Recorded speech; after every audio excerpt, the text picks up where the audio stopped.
I'm always talking about the need to identify powerful long-term themes. But let me be clear about something. You can't just have a theme going for you. You also have to get the execution right. In other words, the devil's in the details.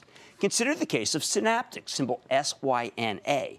It's a company that makes what are known as human interface solutions, touchpads for smartphones and tablets, fingerprint readers, and high-quality displays, including those that are used in the connected car. This stuff's become so ubiquitous that you barely think about it anymore. So you'd think that a play on connectivity and the Internet of Things, like the stock of Synaptics, would be doing well, especially after its recent acquisitions of Connexent and Marvell Technologies' multimedia business.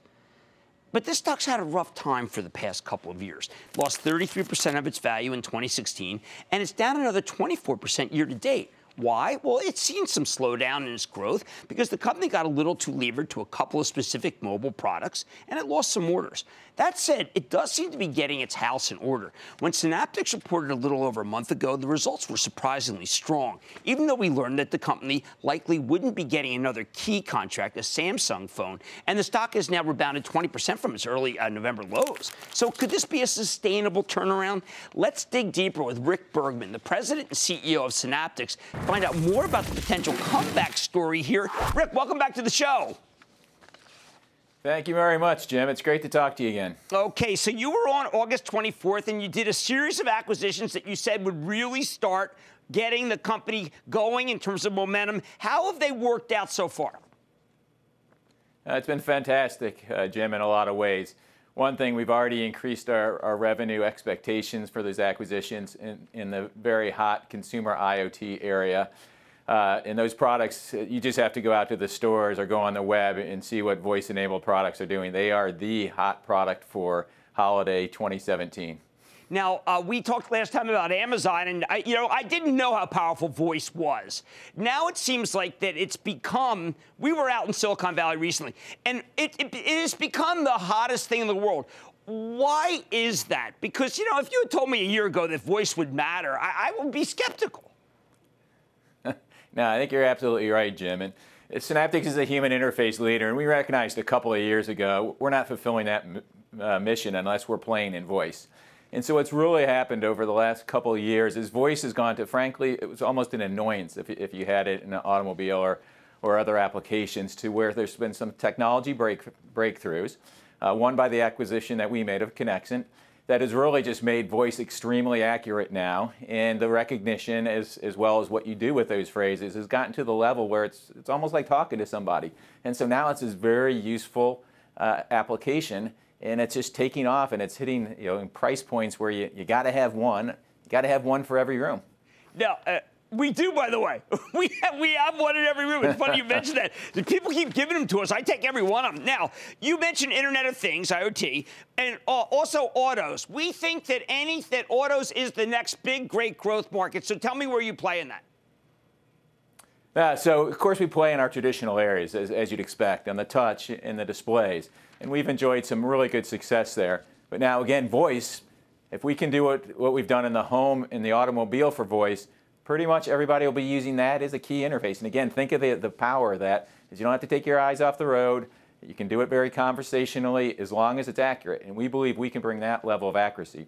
In fact, during our Analyst Day a couple of days ago, we increased the expectations of revenue that we expect from voice from 3x today in 2022 up now to 4x in 2022. Okay, last time you were on, you talked about optical fingerprints, and what I wondered is that something that is, I don't want to say his time has already come, but, for instance, I have an iPhone, and it has face recognition. It's really cool. I mean, optical fingerprint is still used a lot, but does it have a big shelf life coming forward?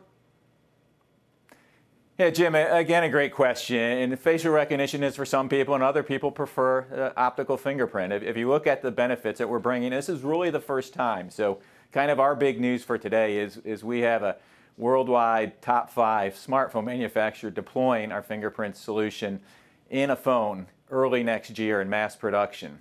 And it's more secure, it's actually faster, and it's more convenient than what you see from certain types of facial recognition solutions. Now, when you had your analyst meeting, I have to tell you, I thought the analyst meeting was very good. I went through all the notes. Are you starting to get that institutional interest again? Because I think there were a lot of people who kind of felt, you know what, there's not enough moat for what Synaptics does. These two last acquisitions, to me, made it so that you're very hard to, that your business is far stickier and you won't lose customers. No, that's absolutely right. So the reality is we were dependent on a small handful of customers for a lot of our revenue. Now it's being diversified. So I mentioned the smartphone manufacturer, Vivo, that is using our Fingerprint solution. They are not known here in the U.S., but they're a very exciting worldwide brand that's decided to work with us closely and develop this technology and bring it forward. And that's the type of diversification we need, much broader than just a couple customers. And of course, the consumer IoT business we were talking about a few minutes ago, also entirely different set of customers, a lot of revenue, a lot of opportunities. So we have that sustained, consistent, profitable business model that I believe our investors are really looking for going forward. Excellent. I just want to go back to voice for a second. Recently, David Faber, my colleague, interviewed John Malone, who's a terrific guy, and he talked about the Amazon Death Star and how it destroys everything. And, you know, no sooner I go home, and what happens? Well, my wife is saying, listen, the devices are listening to everything. They know everything. There's no privacy anymore. Amazon is too powerful. Now, does anybody else worry about privacy, or is it just a couple of people? Well, to me, ultimately it's a balance. So there's privacy and security. There's also convenience. And at some level, large companies, whether it's Google or Amazon, have a lot more to lose by compromising privacy or security.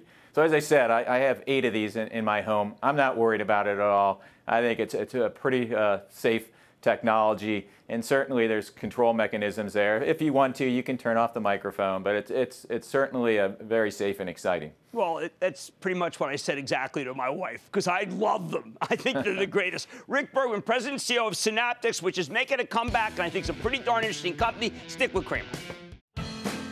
Booyah! Jim Cramer here from Mad Money. Thanks for watching CNBC on YouTube. Click here to subscribe and get the jump on my exclusives with CEOs, plus market news, investing advice, and a whole lot more.